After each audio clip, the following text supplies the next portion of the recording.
শুভ সকাল বন্ধুরা, কেমন আছো তোমরা সবাই? নিশ্চয়ই ভালো আছো। আশা করি ভালো আছো। আমিও খুব ভালো আছি তোমাদের ভালোবাসায়।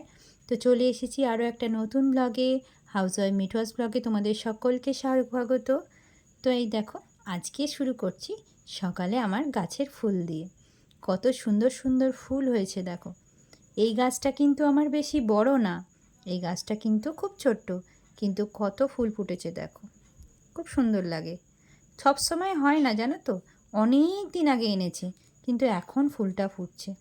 আর এটা তো লক্ষ্মী জবা, মিষ্টি পাড়া দেখতে। তো আমাদের তো কালকে সারাদিন বৃষ্টি হয়েছে, তবে আজকে সকাল থেকে দেখছি বন্ধুরা ওয়েদারটা খুব ভালো, বৃষ্টি হওয়ার কোনো সম্ভাবনা নেই। তো এইদিকে বড় মা চলে এসেছে, কাজবাজ শুরু হয়ে গেছে। যাই এবার চা করতে। চা হয়ে গেছে, তো চাটা এবার ঢেলে নিই।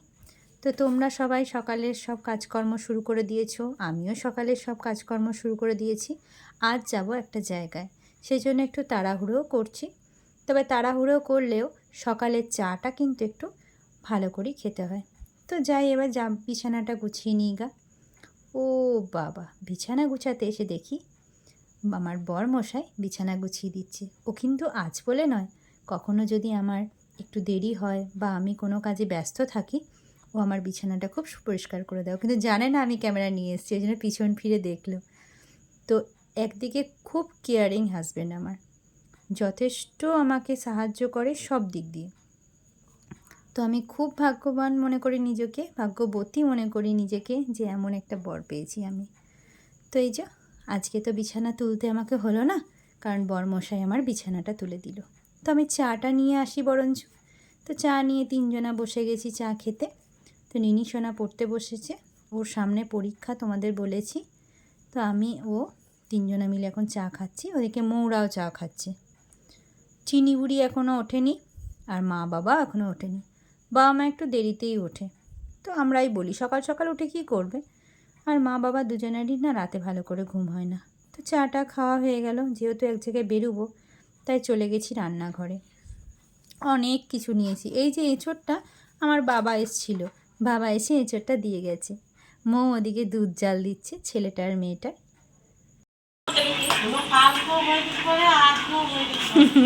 তো দেখলে বন্ধুরা আমার মেয়ের নাচটা, ও এখন ওর মামামের সঙ্গে নাচ হচ্ছে এখন। তো ওরা নাচু নাচু করছে, আমি এদিকে রান্নাঘরে চলে এলাম। বসিয়ে দিয়েছি উচ্ছে আলু ভাজা, অনেক রকমের সবজি কেটেছি চটপট করে। উচ্ছে আলু ভাজাটা বসিয়ে নিয়ে তোমাদেরকে দেখাই। দেখো আমের টক করব, আর এদিকে সব সবজি নিয়েছি। এই সবজিগুলো আজকে মাকে একটু ঝোল করে দেব, আর শাক ভাজা করব। আর ওদিকে নিনিকেও খেতে দেব। ও আমার হাতে এই কুমড়ো দিয়ে মাখা মুড়ি, মানে কুমড়োর তরকারি দিয়ে মুড়ি মাখাটা খেতে খুব ভালোবাসে। আমিও ভালোবাসি আমার মায়ের হাতের মাখা, ও খুব ভালোবাসে। তো ওকে মুড়ি মেখে দিলাম, ও নিজের হাতেই খেয়ে নেবে। জিজ্ঞেস করলাম, বলে কুমড়ো দিয়ে কুমড়োর তরকারি হলে আমাকে মুড়ি মাখা করে দাও। তো ওকে খেতে দিয়ে এসে আমি এদিকে উচ্ছে আলুটা নামিয়ে নিলাম। আর আজকে ভাবছি ডিমের ঝোল করব, সেই জন্য ডিমগুলো সেদ্ধ বসিয়ে দিয়েছি, সেদ্ধ হয়ে গেছে। পেঁয়াজটা মৌ কেটে দিয়েছে, রসুনটা আর হয়নি কাটা, কেটে নেব। আর শাক ভাজা করেছি। এদিকে ডিমগুলো সব ছাড়িয়ে নিলাম, কারণ খুব তাড়াতাড়ি করছি, এক্ষুনি ওর পাপা চলে আসবে, তখন দেরি হয়ে যাবে। তো ভাতটাও বসাতে দেরি হয়ে গেছে আজকে, তো ঝটপট ভাত বসিয়ে দিলাম। এদিকে মায়ের সবজিটাও বসিয়ে দিয়েছি, আর ডিমের ঝোলের আলুও আমি করে নিয়েছি, কষা হয়ে গেছে। আর এদিকে বানাচ্ছি মেয়েটার জন্য ঝোল। তো এদিকে সব রান্না বান্না এগোচ্ছি, একদিক দিয়ে সব গোছাচ্ছি, একদিকে রান্না বান্না সব এগিয়ে নিচ্ছি। প্রায় মোটামুটি 12:30 বেজে গেছে, 1:30টার মধ্যে বেরোবো, তো জন্য তাড়াতাড়ি করছি। তো মায়ের ঝোলটা, এই ঝোলটা অবশ্য মা খেতে ভালোবাসে, যেমন তেমন আমরা সবাই ভালোবাসি। তো এই যে ডিমের ঝোলও হয়ে গেছে। দেখো ডিমের ঝোলটা কেমন হয়েছে অবশ্যই যেন আমাকে জানিও কমেন্ট করে। আর কালকের মাংস করেছিলাম, সেই মাংসটা 5-6 পিস ছিল। এবার সেই মাংসটা একটু কারি ছিল না, এবার ওটা দেওর আর নিনি খাবে, তো ওই জন্য ওদের জন্য একটুখানি মশলা করে ওটা বসিয়ে দেবো। আর বেসিনে কিছু বাসনও ছিল, সেগুলো সব মেজে টেজে নিচ্ছি। মৌ ছেলেটা মেয়েটাকে চান করিয়ে দিয়েছে, তো ততক্ষণ আমি এদিকের কাজগুলো সব সেরে নিচ্ছি। আর রান্নাঘরে রান্না করতে করতে না বেসিনে গাদা বাসন পড়ে যায়, বা সেগুলো একবারে আলাদা আলাদা করেই ধুই আমি, কারণ কাজ করতে করতে আমার রান্নাটা দেরি হয়ে যায় না হলে।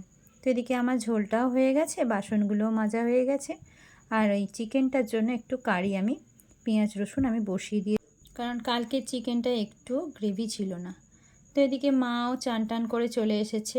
মা খালি তাড়া দিচ্ছে, রিয়া তাড়াতাড়ি নে, দেরি হয়ে যাবে। তো চটপট খাওয়া দাওয়া সেরে নিয়ে এইবার বেরিয়ে পড়েছি আমরা তিনজনা। এই দেখো রাস্তা খুঁড়ে কি অবস্থা করেছে দেখেছো, গাড়ি ঢোকাতে যাচ্ছে না। ওই জন্য সামনের একটা বাড়িতে আমরা গাড়িটা রেখে দিয়েছি।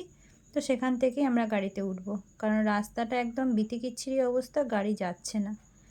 তো এই যে তিনজনা চেপে পড়েছি, চললাম একদম গাড়ির শোরুমে। তো কেন এসেছি বলো তো এখানে? আমাদের যে ওই গাড়িটা ছিল না, ওই গাড়িটা একটু প্রবলেম হচ্ছিল, সেই জন্য ওইটা মানে বিক্রি করে দিয়ে আমাদের একটা গাড়ি নেওয়া চিন্তা ভাবনা হয়েছে। যে গাড়িটা করে আমরা এলাম সেটা কালকেই নেওয়া হয়েছে, তবে আজকে সব কাগজপত্র হলো। এই দেখো কেমন হয়েছে অবশ্যই বলো। তবে আমি স্কুটি চালাতে পারি না, পরে শিখে নেব, আমাকে শিখিয়ে দেবে বলেছে। তো চলে এসেছি মামার বাড়ি, যেখানে যাব বলেছিলাম। এই যে আমাদের ইউভান, খুব দুষ্টু একটা পুচু, সে আমার ব্যাগটা খুলে দেখছে আমি চকো এনেছি কিনা, ওই যে উঁকি মেরে মেরে দিয়ে চশমা পেয়েছে। তো চশমা পরে এখন পোজ দিয়ে ছবি তোলা হচ্ছে। আর ইনি হলেন আমাদের দুদুমা, সবার প্রিয় দুদুমা। দুদুমাকেই দেখতে এসেছি। দুদুমার খুব শরীর খারাপ হয়েছিল, হসপিটালে ভর্তিও হয়েছিলেন দুদুমা। দুদুমাকে দেখতে এসেছি। এটা হচ্ছে আমাদের মাইমা। মাইমা দেখছে দুদুর জন্য যে শাড়িটা নিয়ে এসেছে, সেই শাড়িটা। আর এই যে এখানে মাইমা তো অনেক খাবার দাবার দিয়েছে, এত খাবার দাবার খাওয়াও যায় না। আর ওই যে পোগো বুড়ো নিচে বসে আছে, আর আমরা মামার ঘরে বসে আছি। এটা হচ্ছে আমার বরের মামার বাড়ি, আর মামা শ্বশুর হোমিওপ্যাথি ডাক্তার, সেই জন্য গোটা ঘরে ওষুধে ছড়াছড়ি। আর এটা হচ্ছে মামার বাড়ির উঠানের আম গাছ, দেখো কত আম ফলেছে। আর এটা হচ্ছে মা লক্ষ্মীর ঘর, এই যে দুদুমা। তো এই যে মামার বাড়ির সামনেটা, আর এই ঘরে মা লক্ষ্মী আসে, ভীষণ বড় মা লক্ষ্মী। আর এই যে একটা চালা ঘর, এটা ছিল আমার শাশুড়ি মায়েরদের আসল ঘর।